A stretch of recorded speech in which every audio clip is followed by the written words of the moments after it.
900 tahun. Cerita-cerita 900 tahun lebih duluan Al-Quran daripada Bible, kitabmu. Sadar kau itu orang tua, sadar. zaman jahili Arab yang mudah dikibuli. Sekarang kau tunjukkan kepada saya surat Paulus dalam original teksnya itu di manuskrip mana ada? Salam satu Tuhan.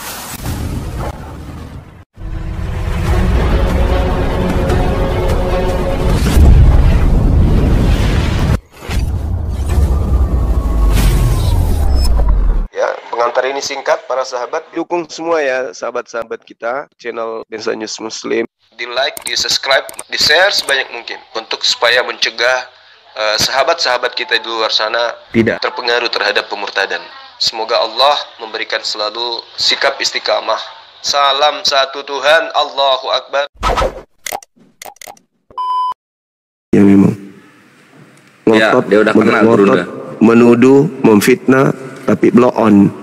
Saudara, nyambung juga. Nggak nyambung. Saudara, Kristen-Kristen ini, Al-Quran saya di abad ke-7. Oke, kitab kalian yang dipakai sama ular tua tadi itu ada di Indonesia. Nanti di abad ke-16, resmi di tahun 1974. Itu lembaganya, berdiri di Indonesia 1954, kemudian diterjemahkan ke dalam bahasa Indonesia itu nanti di abad 20 dalam bahasa Melayu resminya. Nah sekarang kalau dia membawa 2 Korintus ini, tunjukkan dong manuskrip tertua yang lebih tua dari abad ke-7 ada nggak? Nggak bisa ditunjukkan. Artinya apa? Lembaga Bible Indonesia terindikasi meniru Al-Quran. Nggak usah terlalu jauh. Kata Alkitab saja dulu. Alkitab itu muncul di abad ke-7, kata Alkitab. Bible Indonesia mengambil kata Alkitab baru kemarin sore. Tapi kalau ditanya, kenapa kamu menggunakan kata Alkitab? Apa jawabannya? Kristen ada di abad pertama. Kan enggak ini apa? Enggak waras itu namanya. Seibarat ada orang bersaudara, 7 orang bersaudara. Jarak antara anak pertama dengan anak bungsu itu sekitar 20 tahun. Kemudian anak bungsu lahir. Pada zaman anak bungsu lahir baru muncul mobil matic. Pada saat anak pertama lahir belum ada mobil. Yang ada cuma sepeda. Lahirnya anak sulung, anak bungsu, keluarlah keluaran baru mobil matic. Lalu anak sulungnya mengklaim, ini mobil saya. Loh, kenapa bisa? Ini mobil saya dong. Enggak, kau duluan mana lahir dengan saya? Saya lahir 20 tahun yang lalu, kau baru lahir kemarin. Ini mobil saya. Karena saya lebih dulu lahir daripada kamu. Nah itulah Kristen. Polanya Kristen itu begitu. Karena mentang-mentang dia lebih tua, maka semogalah sesuatu diklaim. Seperti apa? Mental penjajah. Punya orang semua punyanya. Nah, itulah yang terjadi. Mentang-mentang dia lebih dulu. Mana duluan? Kami ada di abad pertama. Sama lah seperti anak sulung tadi. Masa kami lebih duluan? Kami abad pertama. Emang pada saat abad pertama bahasa Indonesia sudah ada, kucluk. Kita mau hanya bahasa Indonesia. Coba original teksnya mana? Manuskrip tertuanya mana? Nggak ada. Mana pabriknya mobil matic di usia kamu lahir? Nggak ada juga. Adanya baru sekarang. Tapi mengklaim. Nah, itulah penjajah gitu. Perampas. Manusia kucluk tak berotak. Diajak waras nggak mau. Maunya gila permanen. Nah, makanya lebih baik dia ke neraka jahanam. Lebih bagus di sana, lebih cocok. Orang sombong yang buta huruf ya gitu.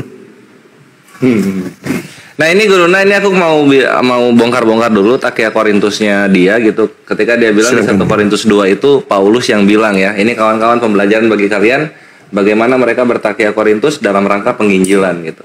Kita sekarang buka dalil yang dia maksud, yaitu 1 Korintus 2 nomor 9.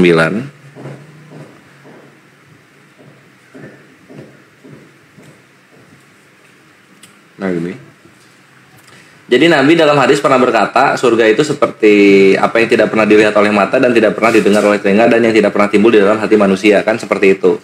Nah itu terlihat sama dengan 1 Korintus 2 nomor 9. Di sini dikatakan begini. Korintus itu Paulus ya.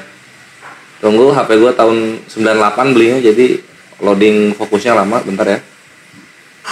Nah di sini, apa yang tidak pernah dilihat oleh mata dan tidak pernah didengar oleh telinga dan yang tidak pernah timbul di dalam hati manusia. Nah, kan gitu.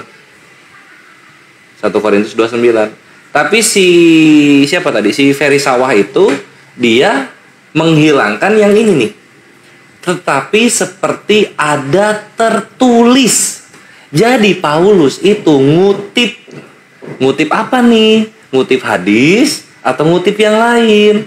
Kok sama seperti perkataan Nabi kutipannya ini? Dan Ferry jangan takia Korintus. Ini zaman digital, semua bisa ketahuan. Kenapa lu nggak bawakan bagian ininya? Tetapi seperti ada tertulis. Gitu Gurunda. Emang pendusta mereka ini. Roma 3 nomor 7. Dibilang Paulus yang ngomong, orang Paulus ngutip. Dibilang Paulus yang ngomong. Itu sudah.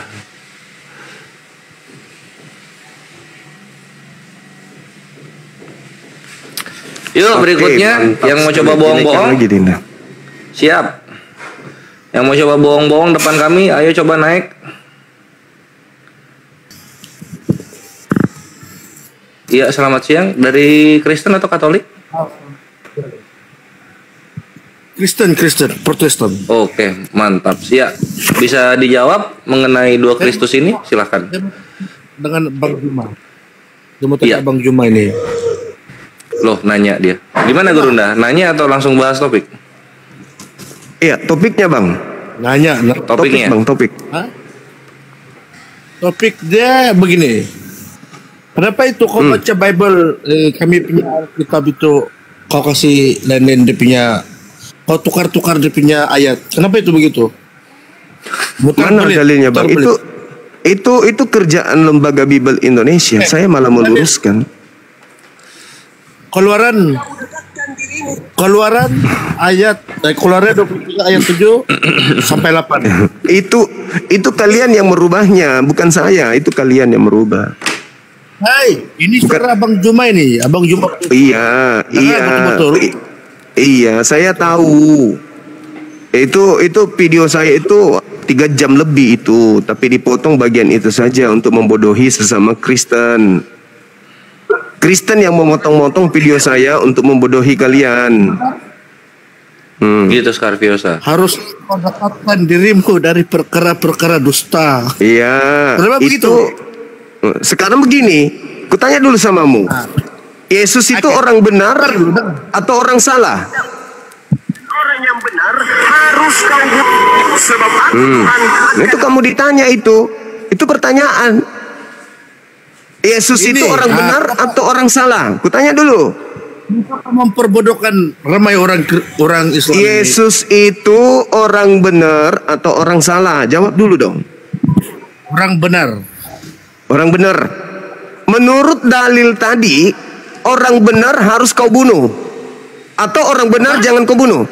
Orang benar jangan kau bunuh atau orang benar harus kau bunuh. Sebentar aku buka dulu. Dia mau lihat dulu katanya gurunya. Nah, silakan baca dalilnya. Kata dalil itu orang benar jangan kau bunuh. Berarti Yesus bunuh atau jangan bunuh? Santai kau santai. Makanya dek. Harus menjauhkan dirimu dari perkara-perkara dusta. Orang benar. Orang yang tidak bersalah dan orang yang tidak benar, yang tidak orang benar. Yang benar. Jangan kau rubah. Jangan kau rubah. Dudukkan dulu perkaranya. Jangan orang yang kamu saya tampil dalilnya di sini. Boleh. Silakan kamu baca pakai hidung kalau matamu sudah nggak sanggup. Pakai telinga. Ya, pakai telinga. Bagus juga. Saya ada videonya itu, video lengkapnya ada. Orang yang tidak bersalah dan orang yang benar. Jangan kau bunuh. Kau dengar dulu. Orang yang benar. Jangan kau bunuh. Tidak boleh kau bunuh. Tidak boleh. Pertanyaan saya, Sebab Yesus itu orang benar atau orang tidak benar? Sebab aku tidak akan membenarkan orang yang bersalah. Salah. Sekarang pertanyaan saya, Yesus itu orang benar atau bukan? Orang benar dia. Orang benar. Kenapa dibunuh? Dia mati untuk kau dan saya. Kalau begitu rubah dalilnya yang tadi. Oh, Rubah ada di kajian supaya cocok. Rubah itu Ada di kajian. supaya cocok. Rubah cepat, Hai. cepat kau rubah. Rubah yang tadi. Tadi perintahnya Kita buka bohong, dalil. dusta jangan kau hembus-hembuskan. Orang yang tidak bersalah, orang yang benar jangan kau bunuh. Tapi karena kau mau Yesus dibunuh, rubah dalil itu. Rubah cepat, rubah. Ada pen nggak? Ada pen. Rubah itu dalilmu, rubah. Aku pinjam pen kau tuh. Rubah coba. Silakan. Kau telepon lembaga Bible, rubah itu karena Yesus orang benar, kita bunuh demi dosa kita. Rubah dalilnya.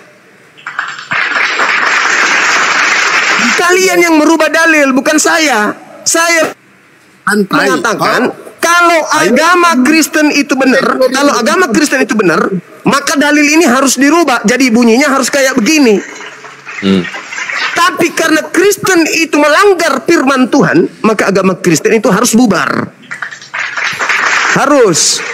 Keluaran 23, nomor 7, nomor 8. Jelas itu. Menangis dia. Udah ya, Jadi gini Gurunda maksudnya. Ini maksud Gurunda itu Tidak. kalau di video yang Saya- panjangnya itu ya. sebentar kau kawan, sebentar kau. Iya, iya. Video sebelum- panjangnya itu, kalau Kristen itu agama benar dan Kristen ingin kali Yesus mati, maka dalil ini harusnya bunyinya begini. Mantap. Orang yang benar harus kau bunuh, sebab aku Tuhan akan membenarkan orang yang bersalah. Saya paham itu. Kan orang-orang Kristen ini orang bersalah tuh, dibenarkan dengan membunuh orang yang benar. Yesus menjadi tumbal. Oke, kenapa itu kamu? Kenapa dipotong ya Gurunda ya? Apa itu? Dipotong karena demi untuk supaya saya ditangkap. Oh, cobalah. Tapi nggak bisa karena video panjangnya ada sama saya. Ini ada Daniel Galingging, ini Kristen yang santun dan dia mau berpikir kritis. Silakan Daniel Galingging. Ya bang, maaf bang, tadi Dimaafin. sinyal kita ini wifi soalnya bang lelet agak. Oh, tanda-tanda itu. Silakan Bu Lesti dilanjut. Iya, itu tadi kan yang saya maksud bang. Paulus itu sebelum dia bergelar menjadi Paulus itu sebelumnya itu bergelar sebagai Saulus. Nah, si Saulus ini pada sebelum menjadi kepercayaan Yesus, dia itu memang melakukan kesalahan lah ya, makanya dia lari kan gitu kan. Jadi yang abang bilang di kisah para rasul tadi itu kan sudah jelas di situ judul besarnya itu loh bang. Kalau nggak abang baca itu kan pertobatannya si Saulus. Oke, Gurunda langsung masuk silakan. Lanjut sama Panglima gua, Bu Lesti. Baik. Kalau terkait dengan pertobatan Paulus itu memang juga tobatnya Paulus itu sudah dinubuatkan oleh Yesus juga. Jadi Yesus bernubuat tentang angkatan jahat si penyesat ini yang akan duduk di tempat yang kudus. Itu diterangkan di dalam Matius 12 nomor 43 sampai 45 kalau nggak saya salah ingat. 43 sampai 45 coba lihat. Apa tuh Gurunda? Terkait dengan nubuat tentang Paulus yang bertobat itu tertulis di Matius 12 nomor 43 sampai 45 coba dilihat. Ada nggak di situ? 43 sampai 45. Silakan Bu Lesti, dibuka Bible cetaknya. Iya. Itu tentang Matius Paulus 12. itu. Nomor 43 sampai 45. Itu nubuatan untuk Yesus, untuk Paulus yang pura-pura bertobat, dan nanti ending dari pertobatan itu tertulisnya di dalam Matius 23 nomor 15. Gitu. Intinya Paulus dan Kristen itu tidak ada di dalam tempat Yesus ngajar. Jadi seibarat Yesus itu mendirikan sebuah sekolah, murid-muridnya itu semua dari kelas 1, kelas 2, kelas 3 sampai staf-stafnya semua itu orang Yahudi semua, orang Bani Israel. Sedangkan Paulus itu tidak masuk di dalam kampus tempat Yesus ngajar, dan Kristen juga bukan murid yang terdaftar di sekolahnya Yesus yang Yesus dirikan. Nanti kalian itu setelah tutup sekolahnya Yesus itu tutup, baru kalian mengklaim bahwa kalian ini adalah siswa dari sekolahnya Yesus. Yesus adalah kepala sekolah kalian. Itu salah semua itu. Makanya orang Kristen itu harus lebih memperdalam lagi Bible supaya tahu. Karena Bible akan memuntahkan semua kebenaran yang ada terkait dengan kisah Yesus, dengan hubungannya dengan murid-muridnya dan ajarannya. Gitu. Jadi seibarat orang-orang Kristen ini semuanya menggunakan ijazah palsu, bukan lulusan dari sekolah Yesus. Silakan saudari Daniel dibaca Matius 12 nomor 43, nomor 45. Kalau mau lebih memperdalam materinya itu muncul di data nomor 38-nya. Gitu. Tapi fokus untuk pertobatan Paulus itu ada di situ 43 sampai 45.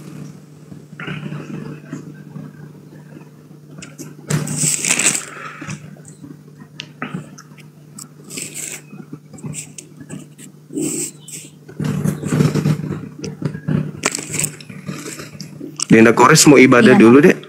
Ya silakan dibaca. Belum guru nah. Oh, Nanti belum. aku ini ngetik di bawah. Oke sip.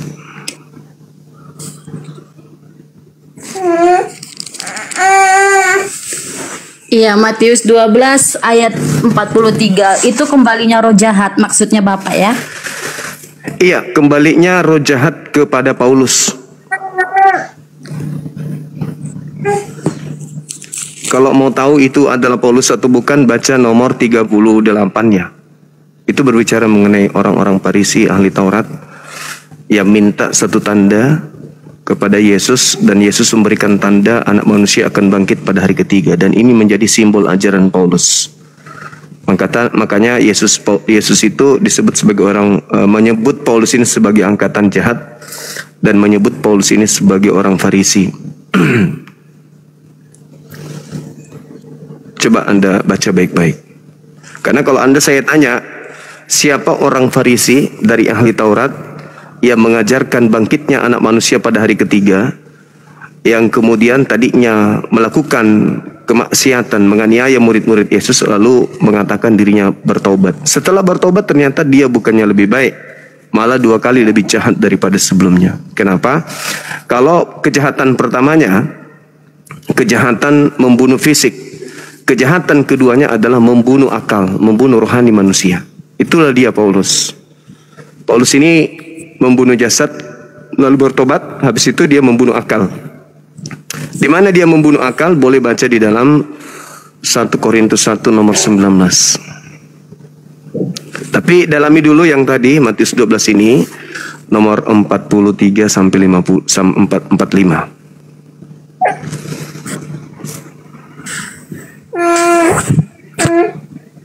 Karena ucapan Yesus itu diakhiri, demikian juga akan berlaku atas angkatan jahat ini. Berlaku atas angkatan jahat ini. Berarti angkatan jahat yang dimaksud oleh Yesus di sana adalah orang-orang Farisi yang diberi tanda Yunus bangkit pada hari ketiga. Kenapa dia dikatakan lebih jahat lagi? Karena akal manusia yang diserangnya. Makanya orang Kristen itu dalam beragama Kristen akalnya mati. Kristen itu kita salut, mereka orang-orang pintar, orang cerdas. Tapi ketika berbicara mengenai keyakinan, agama, akal tidak berfungsi, mati akalnya. Itulah artinya mereka dibunuh, karakter mereka itu dibunuh, kemanusiaan mereka dihilangkan. Bahkan Paulus melantik orang-orang Kristen yang sudah kehilangan akal ini setara dengan Tuhannya sendiri. Makanya disebutkan anak-anak tadinya adalah anak hamba berubah status jadi anak Tuhan. Jadi Paulus menghilangkan akal orang Kristen, lalu mendoktrin anak Kristen bahwa Kristen itu adalah anak Tuhan. Makanya Kristen dilarang lagi menghambakan diri kepada Tuhan, tidak boleh lagi. Paulus melarang orang Kristen itu menghambakan diri.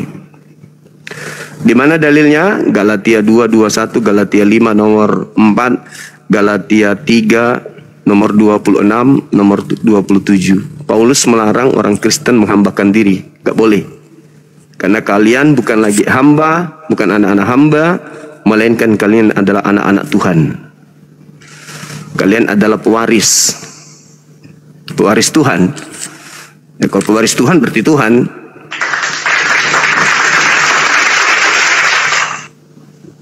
Makanya Kristen itu hidupnya dalam hal beragama mereka sombong, menganggap agama lain itu rendah. Maka yang lainnya disebut binatang sesat, domba sesat, dan mengatakan diri mereka sebagai anak Tuhan. Bayangkan, kalau anak presiden ya masih bisa lah, karena masih tataran makhluk. Ini anak Tuhan.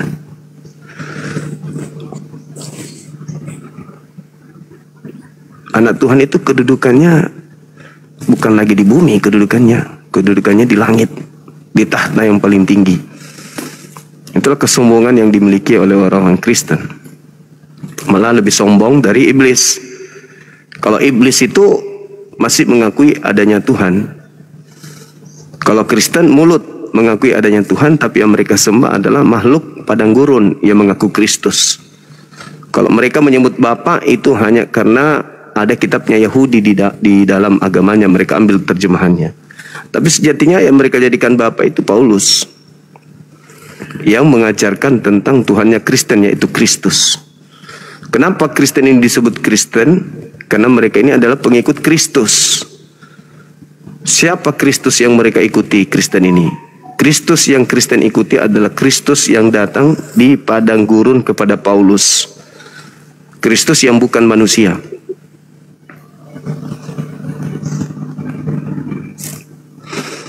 Ini saudara Daniel, silakan, apa sudah selesai dibaca? Matius 12. Sudah bang, sudah saya baca dari tadi bang.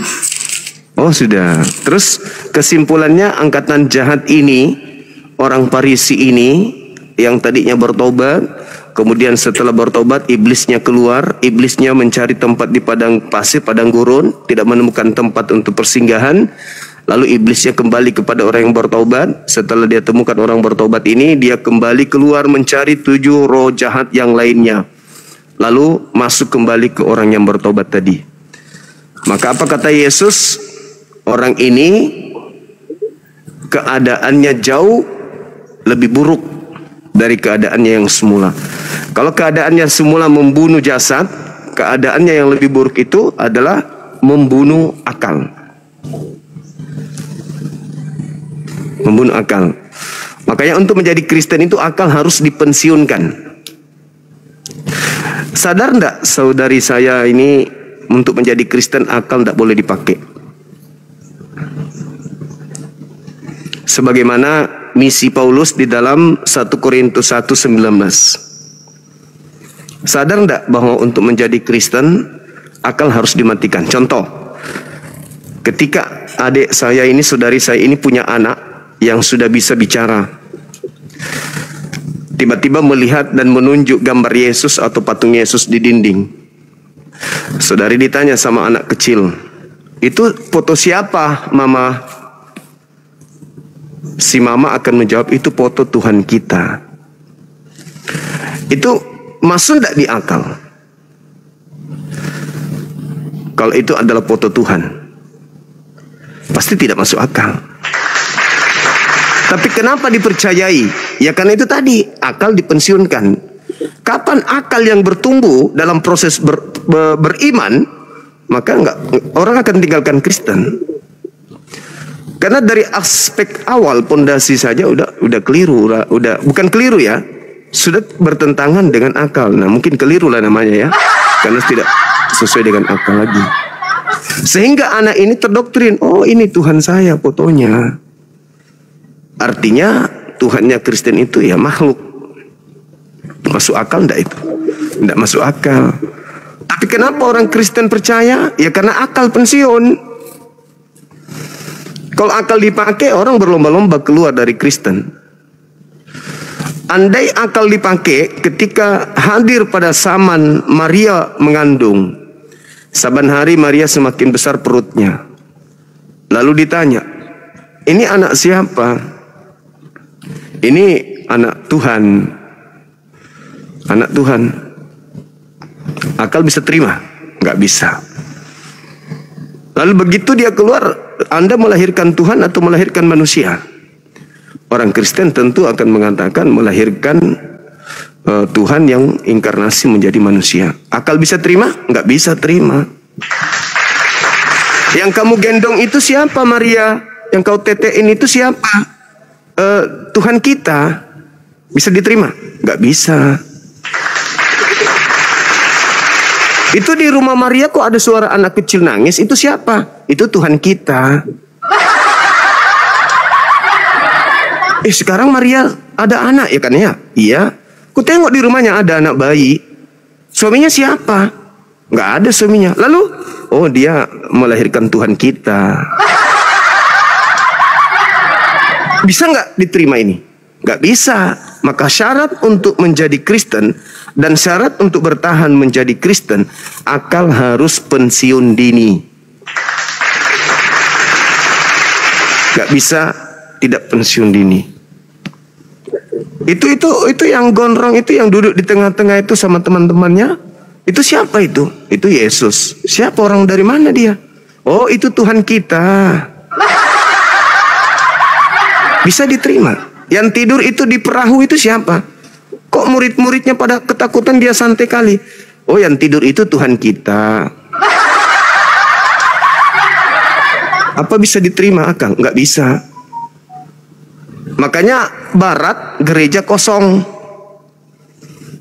Gereja hanya simbol. Kristen itu tinggal nama di Barat, di Eropa. Tapi orang untuk taat beragama seperti dulu-dulu zaman Kekaisaran Romawi masih bertahta hebat, tidak lagi sampai sekarang. Gereja-gereja dijual jadi mall, jadi bar, jadi kafe, jadi masjid. Kenapa? Karena orang sudah berpikir, ini agama ini kok semakin hari semakin gak masuk akal. Sementara orang hidup itu dituntut untuk rasional. Cuman di Indonesia ini aja yang menjamur misionaris. Meskipun tak pernah naik angkanya dari 6%.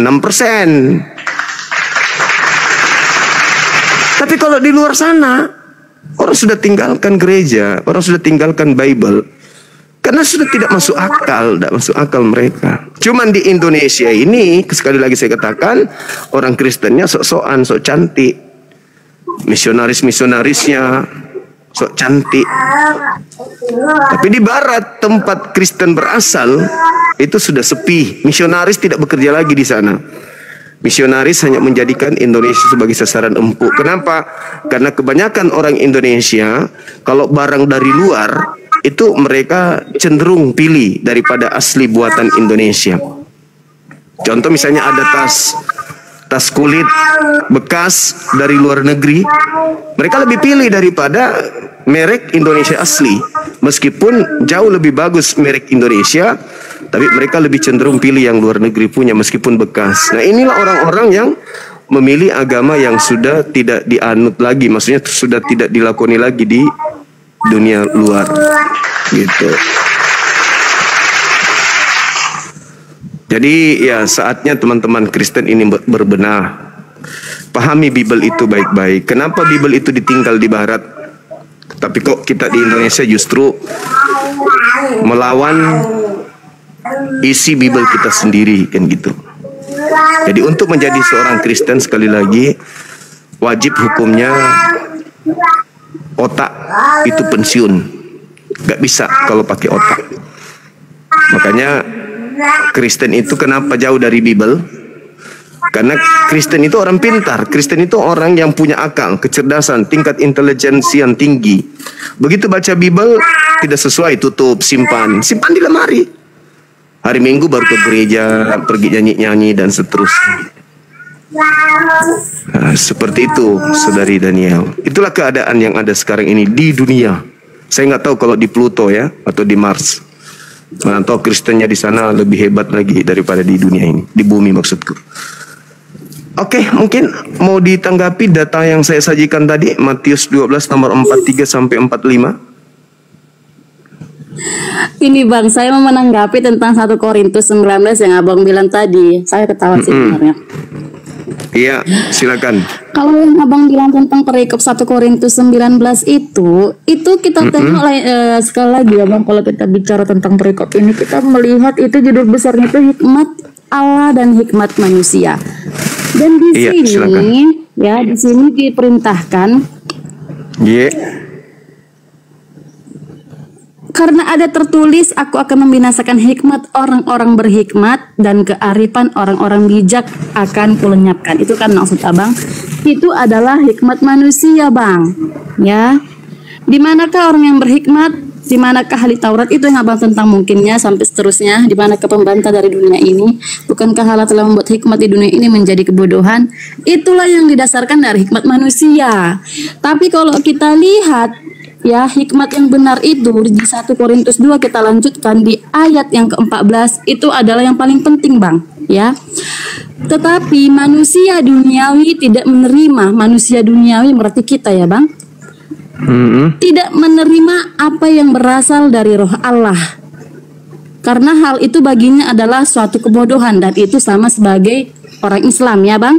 Dan ia tidak dapat memahaminya sebab hal itu hanya dapat dinilai secara rohani. Tetapi manusia rohani menilai segala sesuatu, tetapi ia sendiri tidak dinilai oleh orang lain. Sebab siapakah yang mengetahui pikiran Tuhan sehingga ia dapat menasihati dia, tetapi kami memiliki pikiran Kristus. Kami memiliki pikiran Kristus, makanya kami Bang jadi Kristen Bang. Kami mengikuti dia, bukan yang Abang dasarkan, yang Abang bilang tadi Kristus. Yang mana yang kalian pilih? Kami mengikuti Kristus Yesus lah Bang. Oke, baik. Kita buktikan ya, apakah Kristen ini mengikuti Kristus anak Maria.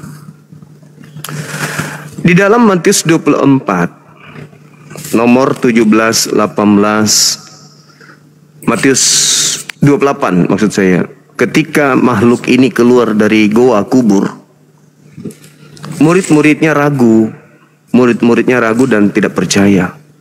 Sampai makhluk ini mendekati kemudian muridnya dan berkata, kepada aku telah diberikan kuasa baik di langit maupun di bumi. Pergilah, jadikanlah seluruh bangsa menjadi muridku, menjadi pengikutku.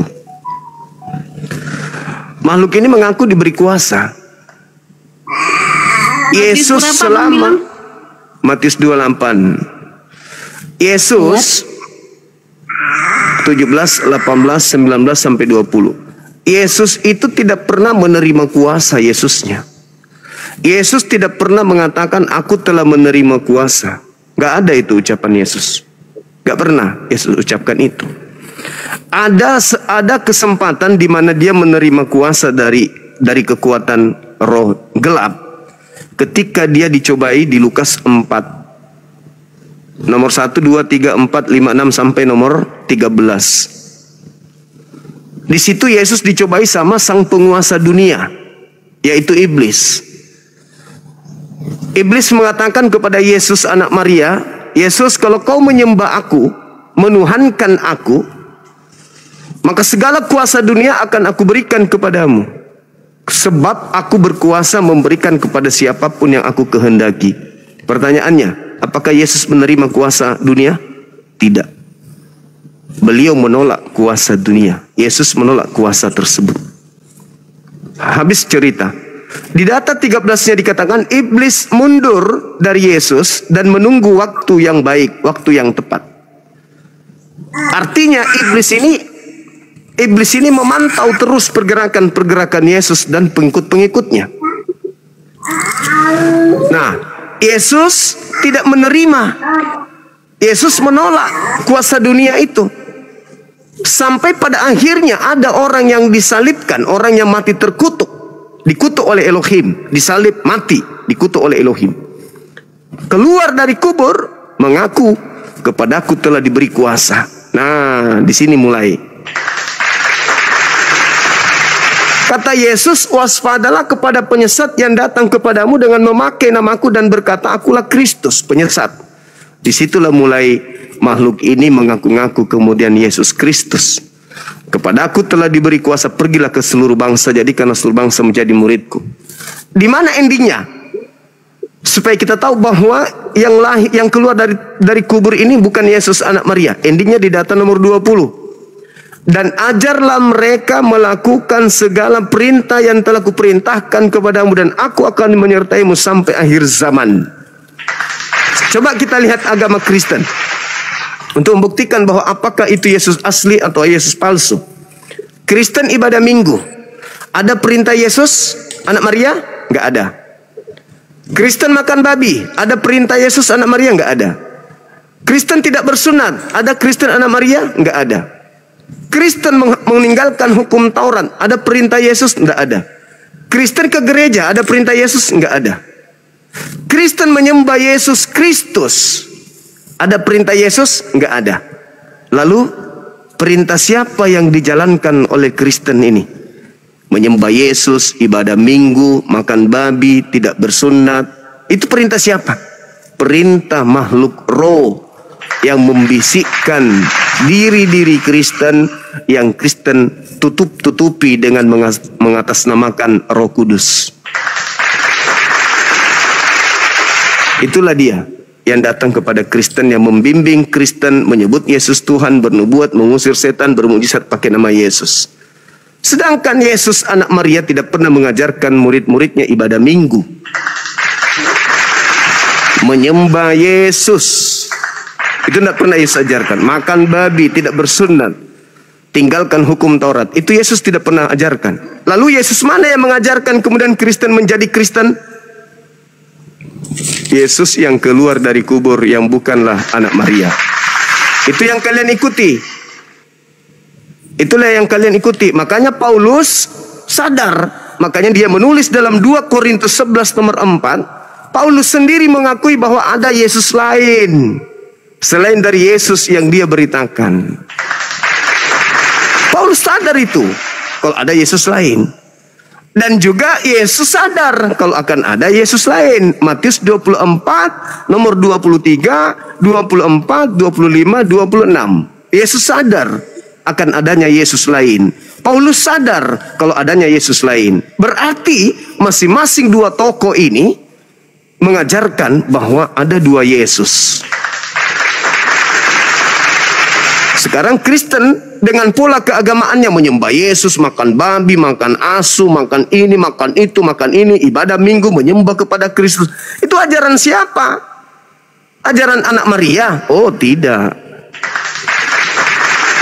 Makanya nanti di akhir zaman, kalau Kristen ini keturunan Kristen, karena tidak mungkin saudari saya Daniel yang ketemu Yesus, kecuali kalau kiamat besok. Keturunannya saudari, selama dia Kristen, nanti akan ketemu dengan Yesus. Setelah dia ketemu dengan Yesus, ditanya, siapa yang mengajarkan kau menyembah aku? Yang mengajarkan aku, bapakku. Bapaknya bertanya, nenekku. Nenekku menyebut, akhirnya sampai kepada saudari Daniel. Yesus mengatakan, Matius 7 nomor 22, 23, pada hari terakhir nanti banyak orang berseru, 21, 22, 23, banyak orang berseru kepadaku, Tuhan, Tuhan, bukankah kami bernubuat, mengusir setan, bermujizat dengan memakai namamu? Pada hari itulah aku akan berterus terang kepada mereka, enyahlah daripadaku, aku tidak mengenal kalian, kalian semua adalah pembuat kejahatan. Nah, siapa ini yang memanggil Yesus Tuhan, bermujizat, mengusir setan pakai nama Yesus? Kan Kristen, bukan agama lain. Berarti yang diusir Kristen. Pertanyaannya, ketika orang-orang Kristen ini mengusir setan pakai nama Yesus, Yesus yang mana? Karena Yesus yang asli mengatakan, aku tidak mengenal kalian. Berarti ada Yesus lain yang datang ke gereja mengusir setan. Itulah yang disebut Yesus. Waspadalah kepada Kristus palsu yang datang kepadamu. Makanya coba terawang diri Anda. Yesus sujud dalam beribadah. Yesus sunat. Yesus puasa. Yesus berkumpul dengan orang-orang bersunat di dalam beribadah. Yesus sujud. Yesus masuk ke sinagoge, ke mikdas. Bukan masuk ke gereja. Yesus mengharamkan makanan-makanan yang diharamkan oleh Bible. Yesus ibadahnya hari Sabtu. Yesus berdoa hanya kepada entitas tunggal yang ada di langit. Itu Yesus. Tapi Kristen mengaku pengikut Yesus. Tapi hidup Kristen tidak sama seperti hidupnya Yesus. Berarti ada Yesus lain yang menjadi panutan oleh Kristen. Bukan Yesus anak Maria. Karena kalau Yesus anak Maria yang diikuti oleh Kristen hari ini, maka di Indonesia ini tidak ada gereja. Kalau itu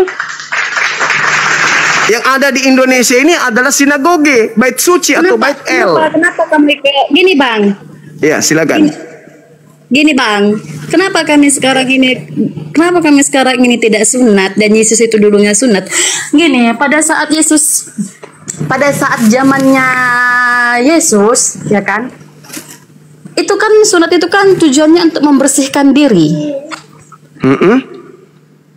Ya kan? Terus? Membersihkan diri. Nah, kenapa kami nggak sunat? Ya karena kami itu sudah bersih dari semua dosa-dosa kami yang dibersihkan oleh Yesus. Nah, itu yang tentang sunat. Dan kalau tentang berpuasa, siapa bilang kami tidak berpuasa, Bang? Kami berpuasa, kami ada puasanya. Tapi kami tidak puasa seperti yang orang Islam, Bang, 40 hari, 30 hari selama sebulan, itu pamer. Bukan, kami puasa, ya kami puasa seperti difirmankan Tuhan. Kalau kamu berpuasa, janganlah kiranya kamu pamer, tapi minyakilah kepalamu supaya kamu itu tidak nampak sedang berpuasa, dan berdoalah di kamarmu, di bilik kamarmu. Itu kami berpuasa kalau masalah itu. Dan kenapa Bang bilang pada saat Yesus itu ibadah itu hari Sabtu, dan kenapa kami itu hari Minggu? Kami mempercayai yang namanya hukum Taurat itu hukum Taurat yang keempat, ya.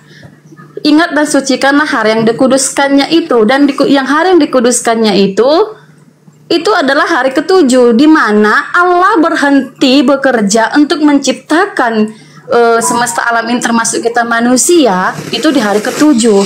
Dan kita sekarang mengikuti kalender Masehi yang hari pertamanya itu dimulai dari hari Senin dan jatuhnya itu hari Minggu.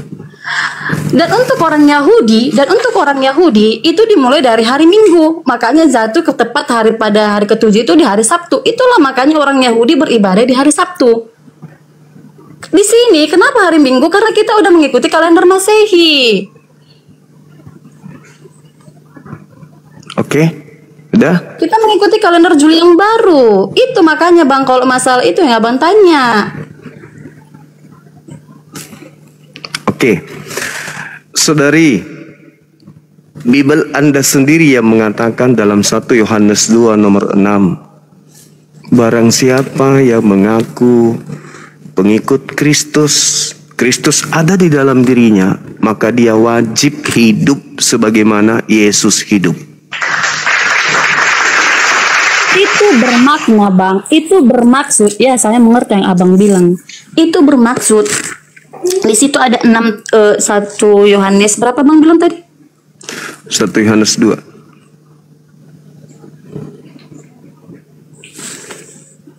Oh, 1 Yohanes 2. Saya buka Yohanes yang ini ya.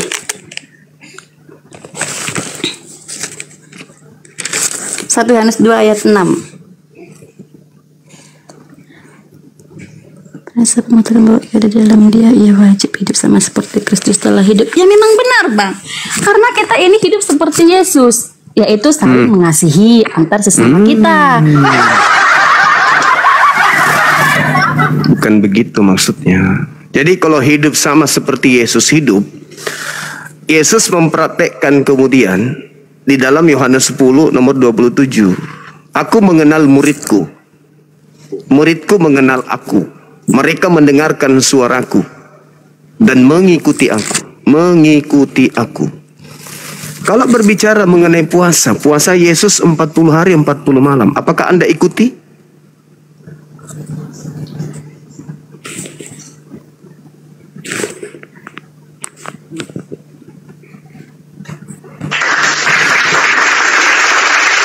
Karena Yesus mengatakan itu. Yohanes 14:12, barang siapa yang mengasihi aku, dia juga akan melakukan pekerjaan yang aku lakukan. Aku puasa 40 hari 40 malam, dan pengikutku wajib berpuasa juga sama seperti aku berpuasa. Matius 9 nomor 14, nomor 13-14. Jadi bagaimana mungkin Anda mengatakan diri Anda itu pengikut Kristus? Kristus melakukan A, kalian melakukan Z. Jadi Kristus yang mana yang kalian ikuti? Kristus yang mana? Kalau Anda mengatakan kami puasa tapi kami tidak pamer, meskipun kalian tidak pamer, kalau Anda puasa sama seperti Yesus puasa, baru hari kedua sudah ketahuan kok kalau kalian puasa. Kenapa? Karena kalian sudah susah ngomong. Di mana Mbak Daniel? Pak, saya nggak bisa masuk kantor, Pak. Udah 2 hari saya tidak makan. Semua orang Kristen akan mengalami hal yang sama. Maka runtuhlah perekonomian. Karena orang Kristen tak ada lagi ke kantor. Kenapa? Mereka mengikuti puasanya Yesus. Jadi meskipun kalian tidak pamer, akan ketahuan. Coba bayangkan bom-bom kalau sudah 3 hari tidak makan. Nah, dia live. Matanya keluar, tergantung-gantung matanya. Saudara-saudara, sahabat-sahabat, ini sekarang kita puasa hari ketiga ya. Aku sudah lupa mana tanggalnya, mana harinya, ini hari apa. Kentut aja susah. Jadi biar tidak dipamer, akan nampak orang Kristen itu, bayangkan 2 miliar. 2 miliar tiba-tiba saja orang di bumi ini tidak makan, tidak minum. Oh, pasti. Hari ketiga sudah mulai sepi. Hari keempat sudah berdatangan ambulans. Hari kelima sudah mulai pemakaman itu akan ramai. Innalillahi wa inna ilaihi. Bermatian kalian. Tapi karena kalian hanya menggunakan nama Yesus Kristus sebagai aksesoris, dan apa yang menjadi standar kenikmatan hidup beragama kalian mau lakukan, maka ya nyaman dengan menjual nama Yesus, ngaku-ngaku pengikut Yesus, tetapi dalam implementasi rutinitas ritual keagamaan sedikit pun tak ada hubungannya dengan Yesus. Oke lah. Sekarang gini lah Bang, Abang kan udah dari tadi ini kan, sekarang saya boleh nggak mengajukan pertanyaan? Silakan. Gini, di dalam Islam kan orang Islam ini kan mengikuti teladan-teladannya Muhammad, betul? Iya. Tapi saya lihat banyak juga pertentangan-pertentangan di Islam ini, Bang. Salah satu contohnya ya, saya mau bertanya gini lah. Sebenarnya Islam ini mengajarkan apa sih? Kalau misalnya Islam, gini, kalau kayak kami Kristen kan kasih, damai gitu. Kristen ajarkan kasih. Kalau Islam, setelah Indonesia merdeka, Islam, iya. Setelah Indonesia merdeka, Kristen itulah, kelihatan kasih, iya. Tapi sebelum Indonesia merdeka, beranikah kalian mengatakan Kristen agama kasih? Sebelum Indonesia merdeka, berani? Di Makassar ini, di kota saya ini, Mbak Daniel, ada jalan namanya Jalan Korban 40.000 jiwa. Satu lubang, orang dikubur 40.000 jiwa, pelakunya Kristen. Indonesia merdeka baru Kristen cuci tangan, yang tadinya tangannya berlumuran darah. Jutaan manusia menjadi anak-anak menjadi yatim piatu. Wanita jutaan menjadi janda. Ulahnya siapa? Anak-anak Kristus. Setelah Indonesia merdeka, kalian boleh jualan. Oh, Kristen agama kasih, boleh. Tapi kami cuma senyum-senyum tersipu. Liatin kalian, pekerjaan anak setan. Coba dulu berani. Sebelum Indonesia merdeka, berani nggak pendeta mengatakan Kristen agama kasih? Berani nggak? Tiap hari peluru meledak, bom meletus di mana-mana. Ulahnya siapa? anak-anak Kristus. Sekarang gini, Islam itu mengajarkan apa? Islam itu mengajarkan sama yang diajarkan oleh Yesus. Selamat. Yesus itu juru selamat. Islam artinya selamat. Siapa yang masuk Islam otomatis masuk kepada ruang lingkup keselamatan. Yesus juru selamat, bukan?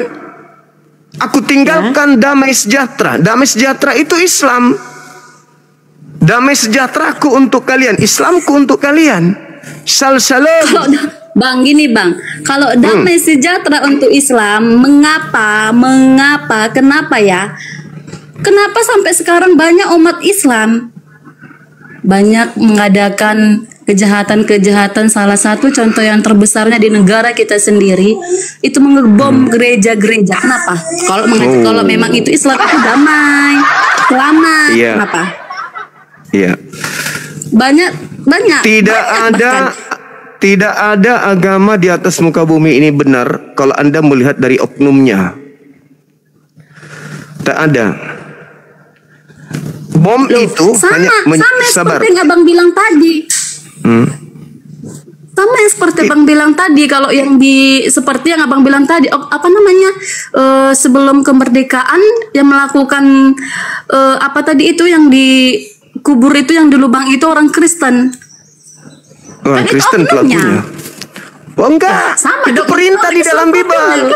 Itu perintah. Itu perintah di dalam Bible. Itu bukan oknum, itu perintah. Kalau di Islam mana perintahnya bunuh? Bunuhlah, ada, bomlah, ada. Enggak ada di Islam, itu oknum. Aduh, saya pernah baca ya, silakan baca, Anda tunjukkan. Silakan Anda tunjukkan kalau ada. Tapi saya lupa, maaf, memang benar. Nah, itu dia. Nanti saya cari datanya dulu, Bang. Ya, saya cari datanya silakan. nanti. Ya, hadirkan kekuatan kalian untuk datanya. menghadirkan. Itu nggak ada di Islam. Tapi kalau di kitab saudara yang Anda ambil sebagai alat untuk memerangi manusia, itu di Ulangan 20 nomor 10 dan seterusnya. Baca.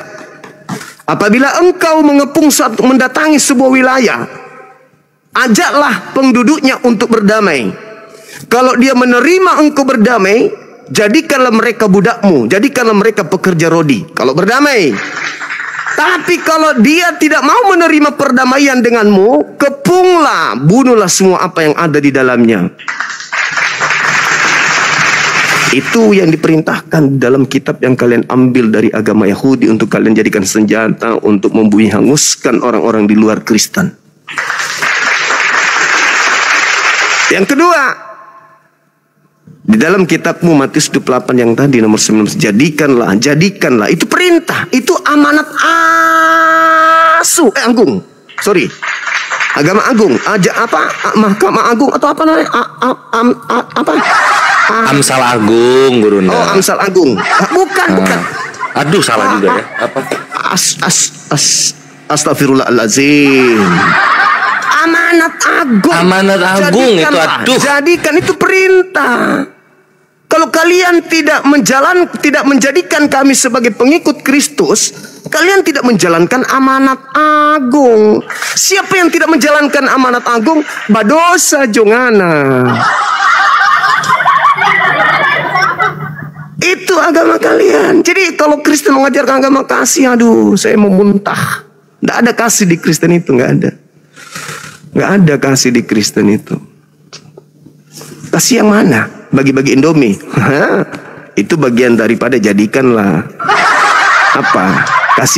Kasih beasiswa gratis. Oh, itu bagian daripada perintah jadikanlah. Menolong orang yang kena bencana. Oh, itu bagian dari amanat agung. Jadikanlah. Mengumpulkan orang gila di jalan untuk diobati gratis. Oh, itu bagian daripada jadikanlah. Apa yang kasih di Kristen? Tunjukkan saya satu aja. Tidak akan Anda temukan.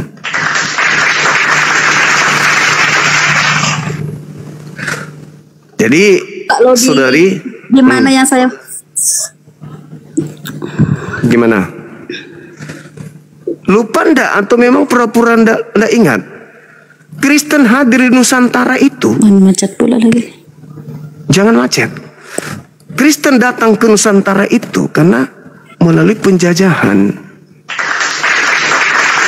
Itu aja dulu. Kristen tidak nongol di Nusantara ini kalau tidak ditumpangi oleh penjajah. Bagaimana Portugis, bagaimana Belanda masuk ke Indonesia lewat penjajahan. Indonesia merdeka baru kalian cuci tangan. Kami ajaran kasih loh. Hah? Kristen ajaran kasih dari mana ke mana?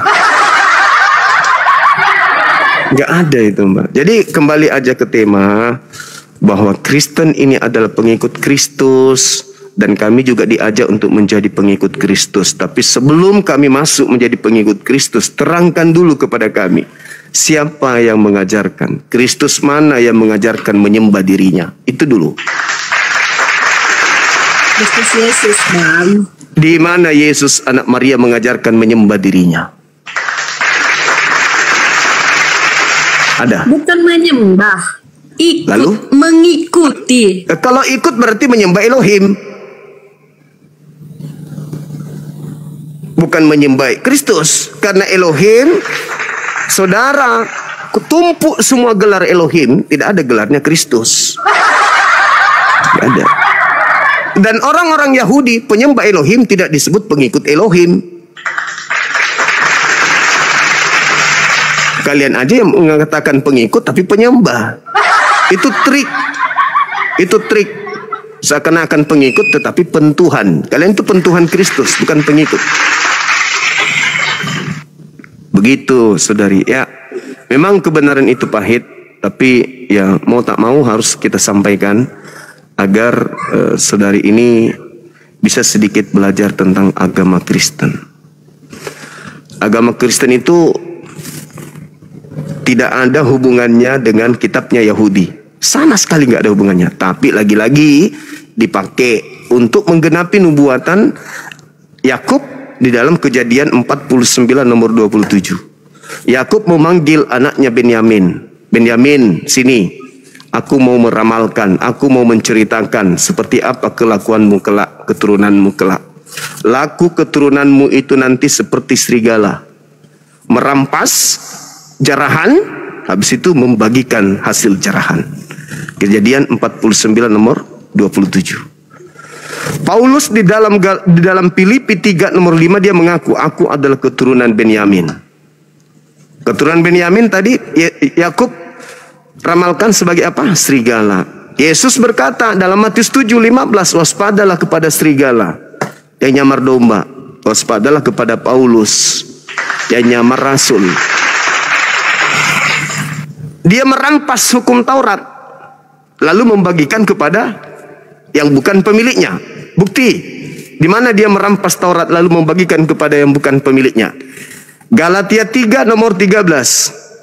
Kristus telah menebus kita. Siapa kita ini? Non-Yahudi. Kristus telah menebus kita dari hukum apa? Hukum Taurat. Sejak kapan hukum Taurat ini berlaku untuk non-Yahudi? Itu bukti. Dia mencuri, dia merampas. Kristus telah menebus kita dari kutuk hukum Taurat dengan jalan menjadi kutuk karena kita, sebab ada tertulis, terkutuklah orang yang mati di atas tiang salib. Pertanyaannya, sejak kapan orang Roma itu diikat oleh hukum Taurat? Tidak pernah. Ketika ada perintah jangan makan babi, itu hanya untuk Bani Israel dan Bani Yehuda. Orang Roma mau makan sama babi, mau makan babi, mau tidur sama babi atau apapun apa, tidak ada perintah kepada mereka. Tapi kenapa Yesus harus mati untuk mereka? Itulah bukti bahwa dia adalah serigala yang merampas harta milik kepunyaan Yakub, lalu diberitakan dan diberikan kepada orang-orang non-Yahudi. Lahirlah kitabnya orang Yahudi di agama kalian. Itulah yang saya sering katakan, kitab Kristen itu adalah kitab Spanyol, kitab separuh nyolong dari agama Yahudi. Kenapa bisa? Karena antara Kristen dan Yahudi ada serigala yang menghubungkan. Siapa? Paulus. Dia yang mengambil kitabnya orang lalu membagikan kepada Kristen yang bukan Yahudi. Itu untuk menggenapi Kejadian 49 nomor 27. Ingat, Kejadian 49 itu adalah nubuatan Yakub kepada ke-12 muridnya, anaknya. Paulus orang mana? Orang Ibrani. Dari keturunan mana? Benyamin. Yesus mengatakan di dalam Matius 23 nomor 15, celakalah engkau wahai ahli Taurat, celakalah engkau wahai orang Farisi. Paulus mengaku ahli Taurat, Paulus mengaku orang Farisi. Celakalah engkau wahai orang munafik. Paulus di dalam 1 Korintus berapa itu? 1 Korintus 9. Iya benar Dinda. Nomor 20-21. Yang apa Guru Nda? Dia mengaku kepada orang Yahudi, dia ngaku Yahudi. Kepada penganut Taurat, dia mengaku penganut Taurat. Kepada orang Roma, dia ngaku Roma. Kepada orang Yunani. Itu munafik namanya. Itu namanya nyamar seperti domba. Gitu loh. Celakalah engkau wahai ahli Taurat, celakalah engkau wahai orang Farisi, celakalah engkau orang munafik. Engkau menjelajahi daratan, menyeberangi lautan, mentobatkan orang menjadi pengikut agamamu, dan setelah kau jadikan dia sebagai pengikutmu, kau jadikan dia menjadi orang neraka dan 2 kali lebih jahat daripada engkau sendiri. Siapa orang Farisi? Siapa ahli Taurat? Siapa orang munafik? Siapa serigala yang menyeberangi lautan, meninggalkan Yerusalem, menjelajahi daratan sampai ke Roma, sampai ke Kiliki, selain Paulus? Ada? Deara? Tidak ada. Cuman Paulus yang menjadikan orang yang masuk menjadi pengikutnya menjadi orang neraka. Itu dalil. Maka Kristen ini berbeda dengan Yahudi. Yesus mengajarkan muridnya untuk menjadi seorang Yahudi yang taat. Tapi Kristus yang ada di padang gurun mengajarkan pengikutnya menyembah dirinya, menuhankan dirinya. Ingat, selain Tuhan yang minta disembah hanya Kristus, yaitu makhluk yang datang ke padang gurun, yang datang kepada Paulus. Kalianlah pengikutnya, kalianlah penyembah Kristus itu. Makanya nanti kalau ketemu dengan Yesus yang asli, apa kata Yesus asli? Enyahlah daripadaku wahai Daniel, aku tidak mengenal engkau. Engkau adalah pembuat kejahatan. Matius 7 nomor 15 sampai nomor 23. Bang Suma ketemu Yesus, salaman, cipika-cipiki kami, ngopi bareng. Kenapa? Karena Yesus mengatakan apa dalam Yohanes 17 nomor 3? Hidup kekal itu Bang Suma adalah Bang Suma mengenal aku sebagai utusan Tuhan. Mengenal sebagai utusan Tuhan. Tapi kalau Kristen ada embel-embelnya. Mengenal Yesus utusan Tuhan yang adalah Tuhan itu sendiri. Wah, parah kali. Diusir ya, disepak lah kalian. Padahal pola kehidupan kalian itu mantap kali. Bermujizat, mengusir setan, bernubuat, mantap kali kalian itu sebenarnya. Kayak Andi Simon, Rusuli Kubis, enak kali sebenarnya kalian itu hidup. Sayangnya kalian bermujizat pakai makhluk padang gurun. Ia mengaku-ngaku atas nama Yesus, dalam nama Yesus sembuh dan seterusnya. Tapi Yesus mengatakan, aku tidak mengenal kalian, aku tidak mengenal kalian, aku tidak mengenal kalian. Gimana itu? Orang Kristen sendiri tidak dikenal sama Yesus asli. Berarti kalian selama ini berkhotbah, bermujizat, ngobati orang, tumpang tangan pada orang sakit, sembuh. Berarti itu iblis dong. Bukan Yesus berarti. Dan memang Yesus mengatakan, waspadalah kepada penyesat yang datang kepadamu, yang memakai namaku dan berkata akulah Kristus. Mereka akan menyesatkan banyak orang. Mana orang banyak yang disesatkan oleh Kristus ini? Mana? Pendeta semalam, pendeta Rudi hanya mengatakan perspektif. Itu aja. Tapi mana orang banyak yang disesatkan oleh Kristus palsu? Mana? Tentu kalau ada Kristus palsu, pengikutnya disebut Kris apa? Krismon, nggak mungkin. Nggak mungkin. Iya, kalau Krismon itu berarti krisis moneter palsu. Ini Kristus palsu, berarti pengikutnya disebut Kristen. Ayo, ini berdasarkan dalil, bukan perspektif, tapi dalil.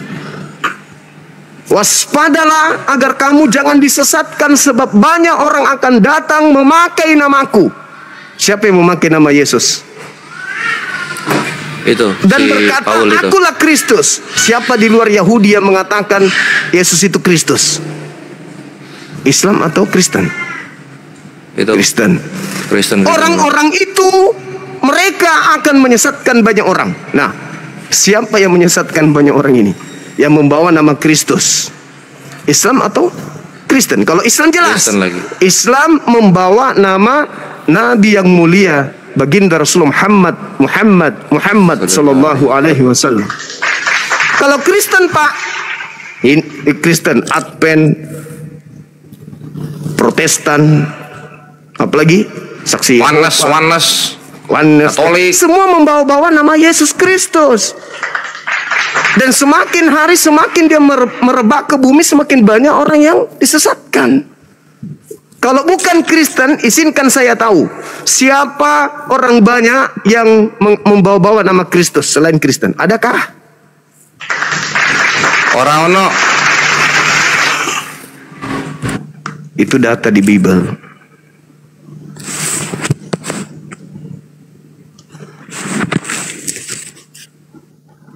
Ini sama seperti kejadian tahun 2000 ketika saya ditantang sama teologi S2, lulusan teologi S2, ditantang berdialog tentang materi-materi siapa penyesat, Nabi Muhammad atau Kristus Yesus.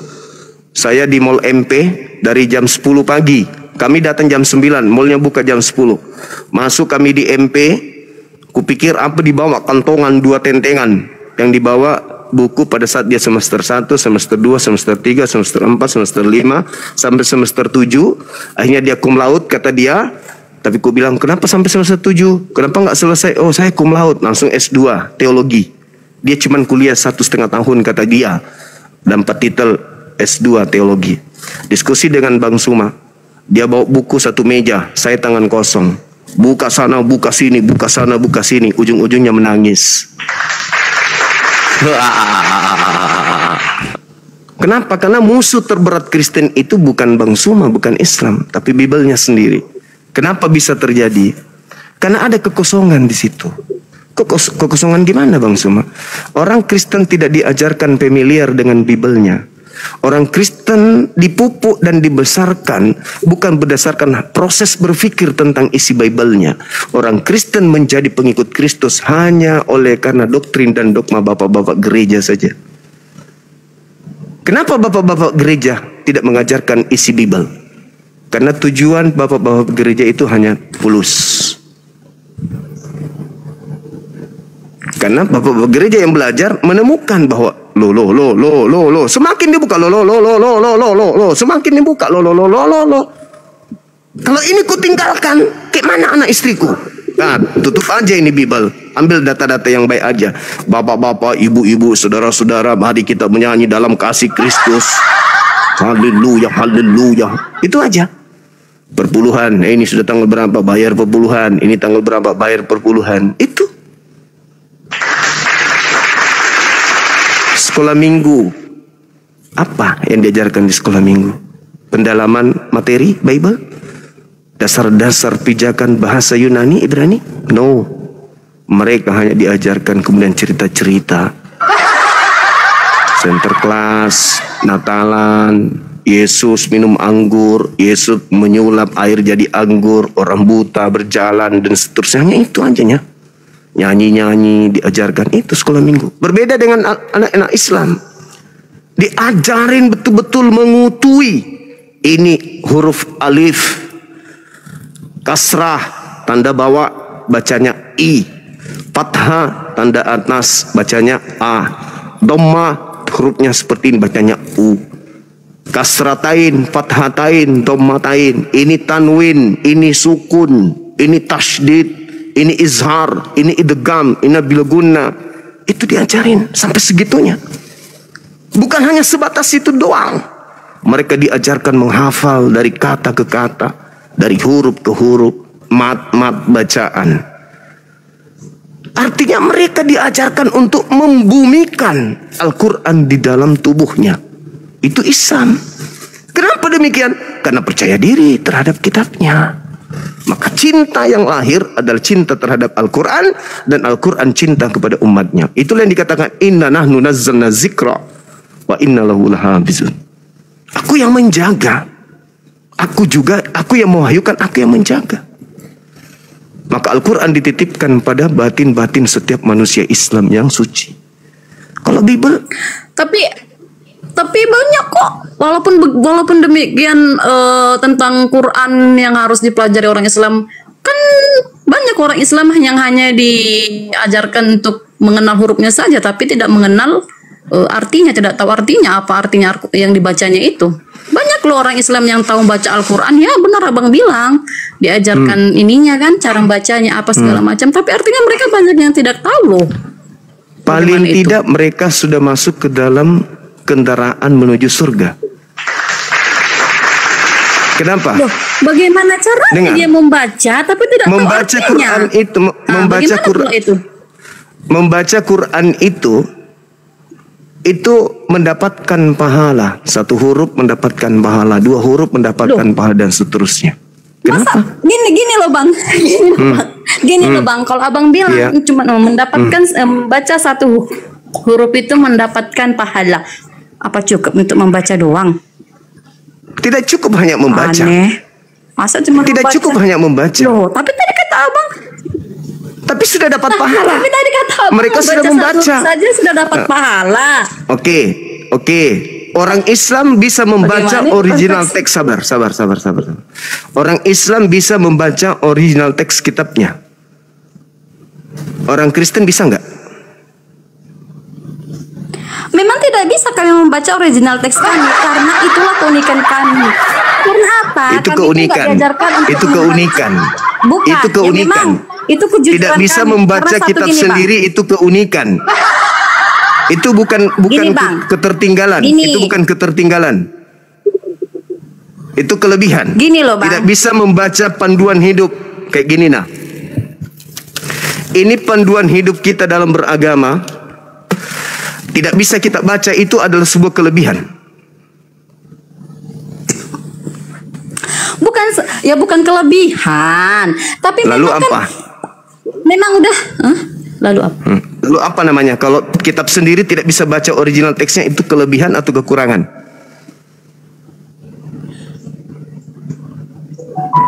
Kelebihan atau kekurangan? Bukan kelebihan dan bukan kekurangan sih, Bang. Memang kami nggak diajarkan untuk mengenal teks aslinya. Bagaimana ceritanya Anda tahu itu betul kalau Anda tidak tahu original teksnya? Saya tanya dulu. Enggak gini, Pak. Bagaimana Anda bisa tahu? Al-Quran itu. Bagaimana Anda bisa tahu kalau Anda artinya itu sudah benar kalau Anda tidak tahu original teksnya?